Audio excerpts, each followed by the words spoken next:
Jadi mungkin saya buka saja sesi wawancara pertamanya, yaitu mungkin Bapak bisa ceritakan apa yang menjadi latar belakang atau apa yang melatar belakangi Bapak untuk menjadi guru BK. Iya, terima kasih. Saya menjadi guru BK ini awalnya orientasinya sih bukan ke guru BK.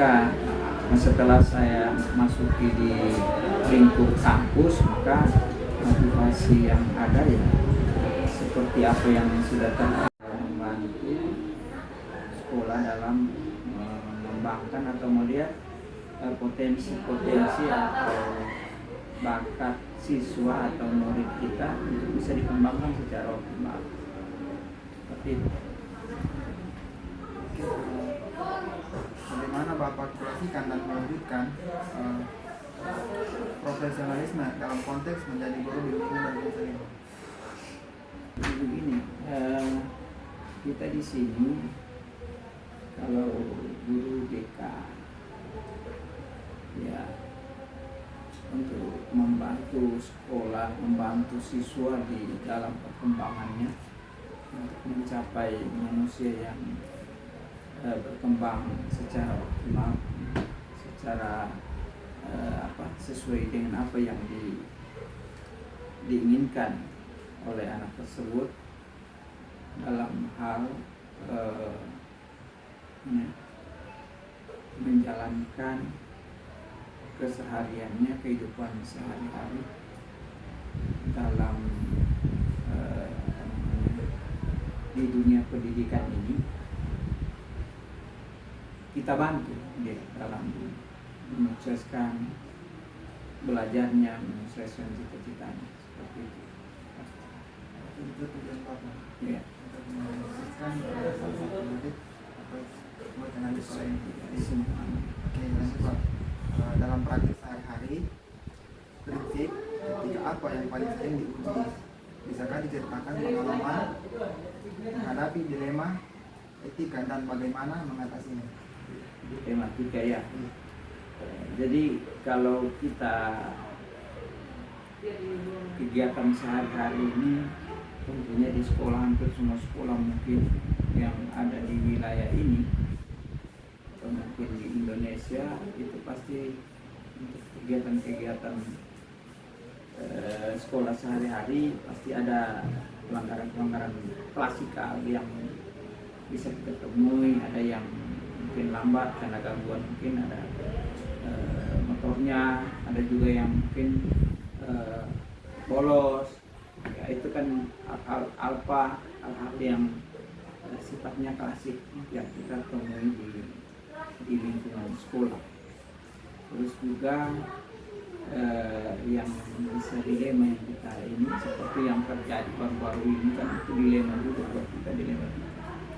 Ketika guru bertindak agak keras secara spontan, tapi tujuannya untuk memberikan disiplin, itu kan ada pertentangan juga dengan beberapa aturan-aturan hukum positif kita yang ada di ini. Makanya kita guru BK memang dituntut punya kesadaran lebih, punya kesabaran lebih dari yang lain yang harus ditanamkan di diri kita sebagai guru BK, karena muaranya biasa kasusnya itu lari ke BK. Itu yang kita biasa. Cara Bapak mengatasinya seperti apa? Ya, itu kalau seperti yang terjadi sebelumnya itu, tetap kita akan manggil orang tuanya, kita konfirmasi, kita akan koordinasi dengan orang tua siswa tersebut bahwa ketika ada pelanggaran-pelanggaran yang mungkin berulang di sekolah, kita akan manggil orang tua supaya sinkronisasi antara orang tua dengan guru BK atau pihak sekolah itu bisa terjalin. Jadi tidak ada nanti kesalahan paham seperti itu. Berarti layanan yang digunakan layanan itu layanan dasar dan layanan klasikal ya Pak? Ya. Lanjut ya Pak, keterampilan atau kompetensi apa yang paling kritikal atau penting dan paling sering digunakan dalam mengawasi siswa, menangani siswa. Menangani, ya.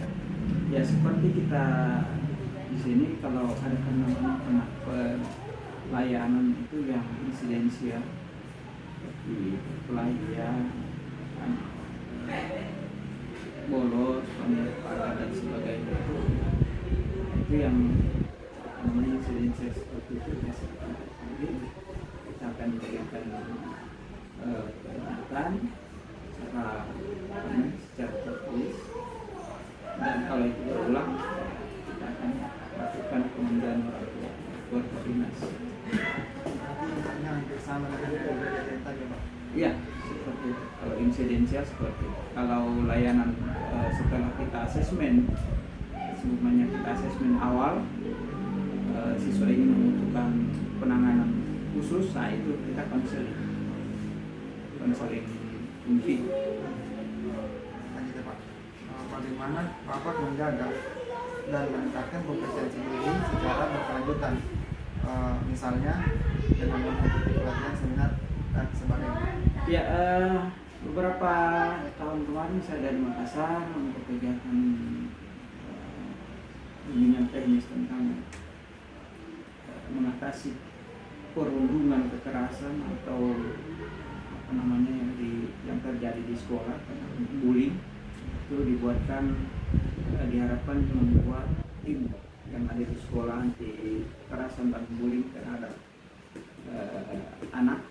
Nah itu intinya. Setelah itu kita juga kemarin ada namanya pelatihan tentang fasilitas daerah dalam menerapkan 7 jurus BK hebat. Kemarin baru selesai. Kita akan sementara sekarang ini ada seleksi tentang fasilitator daerah BK untuk Kabupaten Sigi. Itu ada beberapa orang dari tingkatan SMP sampai SMA. Nah itu sementara jalan sekarang, tinggal menunggu pengumuman. Jadi ada juga wadah tentang MGBK, Musyawarah Bimbingan Konseling Kabupaten Sigi. Ada juga IBKS sekarang ini yang berkecimpung di dalamnya itu Ikatan Bimbingan Konseling Sekolah. Itu saya sebagai wakil ketua juga sesudah setengah, baru MGBK-nya saya juga sebagai wakil ketua di Kabupaten Sigi. Itu kompetensi yang kita harapkan. Kalau itu seminar di platform Zoom atau segala macam itu sudah sering. Apa tantangan terbesar yang Bapak hadapi dalam menjalankan peran sebagai konselor di sekolah, dari siswa, baik dari siswa, dari orang tua, guru atau rekan di sekolah? Iya, saya rasa yang selama ini yang saya hadapi adalah ketika berhadapan dengan siswa, yang terberat menurut saya itu menggali informasi yang ada pada siswa. Ketika siswa itu mengalami masalah, maka kita akan bantu, tetapi dia tidak bisa memberikan informasi itu dengan akurat, sehingga kadang kita menjadi salah mengambil tindakan. Ketika kita kemampuan untuk menggali masalah yang pada siswa itu yang menurut saya berat. Ketika itu tidak nampak, hanya melihat kita anak-anak murung kenapa, anak-anak berubah kenapa, anak-anak turun nilainya kenapa. Itu kan kadang kita bersentuhan langsung dengan siswa untuk menanyakan kenapa bisa terjadi. Nah itu yang menurut saya agak berat ketika kita tidak bisa membantu mengeksplor dia punya masalah. Itu yang menurut saya salah satunya. Bagaimana dukungan dari pimpinan sekolah atau kepala sekolah terhadap program dan layanan bimbingan dan konseling? Ya, dari pihak sekolah secara umum itu sudah sport. Kita kemarin ini minta setiap kunjungan rumah itu akan dibiayai, setiap kunjungan home visit maksudnya ke siswa yang dianggap bermasalah, ketika diundang orang tuanya mungkin ada yang tidak hadir, sudah merayakan beberapa tapi tidak hadir, maka kita akan kunjungi rumah, kita tahu masalahnya. Nah, di situ disupport oleh sekolah bahwa kita akan diberikan kendaraan perjalanan atau uang bensin lah menurut transport. Itu pun kita bersama dengan wali kelas, jadi kita berkolaborasi dengan wali kelas untuk memecahkan masalah siswa tersebut. Selanjutnya juga mungkin karena kami juga di sini masih kekurangan ruang, kita sudah upayakan dulu minta ke pihak pusat agar kita bisa disediakan ruang konseling yang layak, karena ini kan boleh dibilang jauh dari layak. Harusnya ada konseling masuk tempat ruang konseling, ini kan tidak ada. Baik. Kepala sekolah mengusulkan ke pihak pusat untuk pengadaan itu, tapi tidak bisa direalisasikan. Seperti itu. Bagaimana persepsi atau stigma siswa dan guru lain terhadap pelayanan mereka di sekolah, baik bapak ibu, dan bagaimana strategi untuk mengubah stigma tersebut?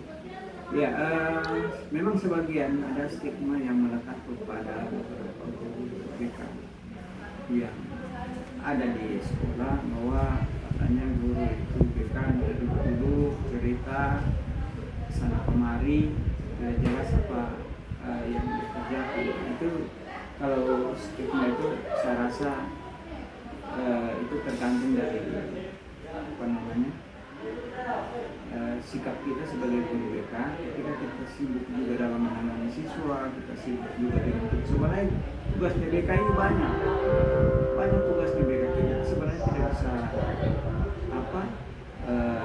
hanya duduk banyak, karena asesmen saja itu butuh waktu, analisanya yang banyak.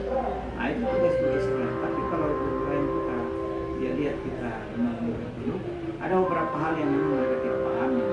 Satu, ketika kita menangani masalah siswa itu kita kita mencurahkan perhatian kita kepada satu siswa tersebut. Kadang juga kita mengolah emosi ketika anak-anak berkelahi, anak-anak menangis, dan kita akan bujuk.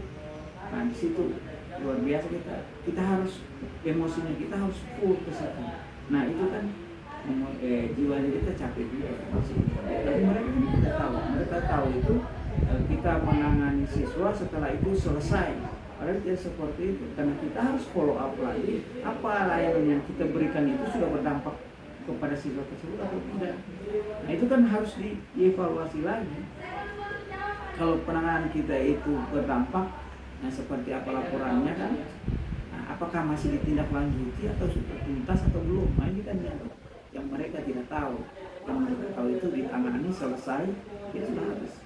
Beda dengan mata pelajaran. Mata pelajaran kita kasih materi, setelah selesai materi kita kasih ujiannya, ketahuan yang tahu, yang mengerti ini ada berapa, yang tidak tahu sama sekali ada berapa, yang dapat nilai di bawah standar berapa. Nah, itu kan langsung ditahu. Tapi BK tidak seperti itu, karena pekerjaannya kontinu. Seperti itu. Berarti kalau Bapak persepsi dari orang-orang itu seperti apa? Ya, harus kita betul-betul kita menunjukkan bahwa kita itu ya. Dan saya bisa sampaikan juga ketika saya harus menangani siswa itu bukan hanya raga yang cantik, karena emosinya kita harus bermain di situ. Perasaan kita, siswa datang menangis, orang tua datang marah-marah, itu butuh jiwa kita yang harus memberontak, tapi karena pekerjaan kita menuntut kita harus bersabar. Disitulah ujian yang paling berat ketika datang kadang-kadang tapi kita harus full terus. Nah gimana? Nah kita ini manusia juga sih. Nah untuk teman-teman yang lain itu kan mereka lihat selesai masalah kan gitu. Nah kita tidak seperti itu. Nah mereka lihat sampai sekarang kita setelah menangani sesuatu itu capek keluar dalam, maksudnya fisik dengan emosinya gitu. Orang tua datang marah-marah, kan saya harus fasilitasi. Ada bapak ini, ada ibu guru ini, anakku begini.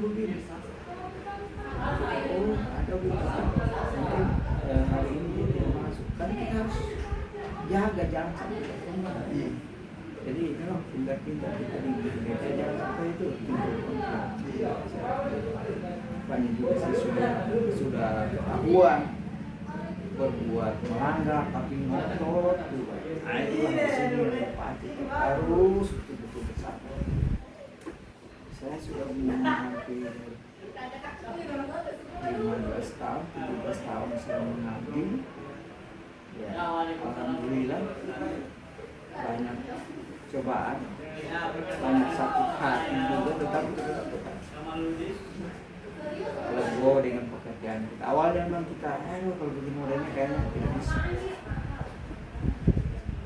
Dan sakit. Menurut Bapak, bagaimana kondisi profesionalisasi BK di Indonesia saat ini jika aspek organisasi, profesi, seperti APKIN, sertifikat dan pengakuan masyarakat? Saya kemarin pernah komite tentang keberadaan BK karena begini, kadang dibilang penting BK ini mereka mungkin sangat penting harus ada, tapi caranya mereka mengapresiasi kita itu belum sampai ke situ. Ini saja sekarang kan materi 7 kebiasaan anak sejarah. Kita sudah mulai duluan karena kita ada materi itu, kita pelajari itu materi. Bagaimana kita sudah kumpul teman-teman, kita zoom supaya ini bisa materi cepat sampai begitu. Tapi tidak bisa, jangan dulu katanya dibagi materi itu karena materi itu akan disosialisasikan nanti beberapa bulan berikutnya. Ini kan sebuah tantangan yang harusnya kita sudah mau maju, tetapi dihambat oleh sistem. Kan begitu. Kita mau maju, kita ingin cepat tahu. Ini kan saya harus betul-betul dipacu untuk mengerti itu sedikit-sedikit kan. Apalagi yang begini. Kemarin saya harapkan secepatnya informasi. Beberapa yang sudah diutus Fasnas itu memang bisa dikasih materi karena ada waktunya. Keterlambatan kita seperti itu, kita belum bisa maju karena kita terhalang oleh sistem. Pasti pelajaran saja. Salah satu yang juga terus juga kita diberi keduanya dan lagi masuk kelas. Kalau kosong baru masuk. Kadang juga disediakan juga satu jam. Nah, perangkat yang kita bikin ini hampir tidak terpakai kalau tidak ada jam. Kalau gurunya masuk di kelas itu, umpamanya kelas 10A, gurunya aktif terus. Nah, berarti di situ layanannya itu kita harus cari kapan bisa saya masuk di situ. Jadi layanannya akhirnya ya begitulah kita kasih materi yang pada ada karena dulu kita tidak punya jam yang dijadwalkan.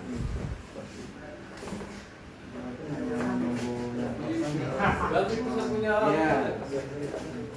sama apa dengan HP kalau ada jam kosong jadi akan kita perangkat pembelajaran yang sudah pertemuan.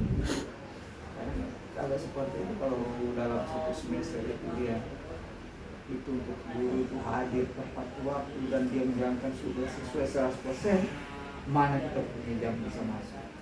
Kan seperti itu. waktunya setidaknya memberilah mungkin 1 jam. Kalau 1 jam itu ya paling kita urus-urus. Kalau kita pakai proyektor print fokus ya, kalau cari kabelnya berapa, yang pentilingnya berapa, selesai 30 menit. Seperti itu. Jadi harapan kita jika ini penting, tetapi pelaksanaan support pemerintah tentang itu saya masih tidak sama dengan belakang sport. Kan sekarang ini penting beta itu penting, tapi dibatasi yang diangkat, dibatasi pada di sekolah-sekolah itu. Di sini kan kita butuh sering dua lagi sebenarnya. Ini kan berdua, tapi dua lagi. Masih sangat terbatas ya Pak. Masalah anggaran terbatas, penting dengan tidak penting ya penting.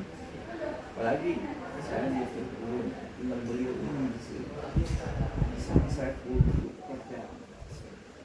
Tapi hanya pekerjaan pokok di sini ya saya. Seperti itu. Pak, apa harapan Bapak untuk masa depan profesi konselor di Indonesia? Ya harapan saya itu saja dukungan pemerintah itu maksimal. Semua sekolah itu yang di provinsi maupun di tingkat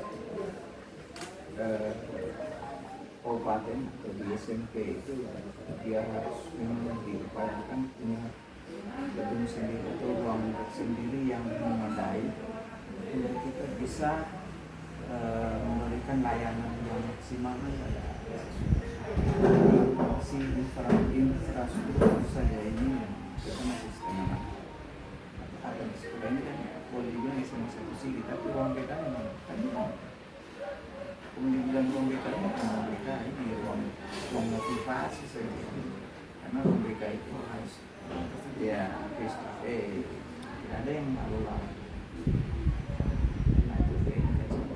Lalu masalahnya anak sudah mulai eksplor masalahnya, sudah mulai keluar kenapa ya sudah buyar lah. Jadi itu yang susah, karena kita yang susah itu menggali masalah dari siswa. Jadi kita baru mulai, dia sudah mulai kenapa susahnya. Jadi menurut saya kalau masalah saya sendiri di sini bagiannya tempatnya itu masih jauh dari layak, kata layak. Jadi profesional itu kita mau profesional itu bisa profesional karena ya dukungnya. Berarti harapan Bapak harapan itu bisa mendapatkan ruang yang lebih bagus dari Iya, setidaknya infrastrukturnya mendukung untuk kegiatan kita. Kalau intinya kan kita ini konseling individual itu Gimana Pak, tips apa yang Bapak berikan kepada kami calon konselor untuk dapat menjadi profesional yang efektif dan independen? Kita menjalankan tugas sesuai tugas kita ya.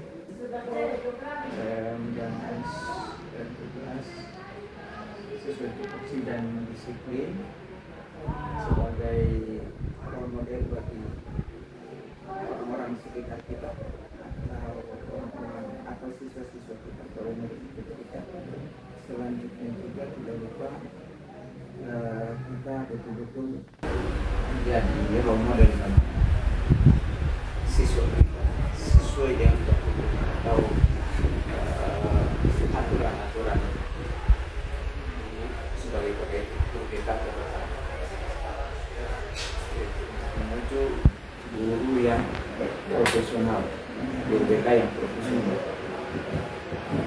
Jadi mungkin itu saja pertemuan wawancara dari saya Pak. Saya akan mengucapkan di akhir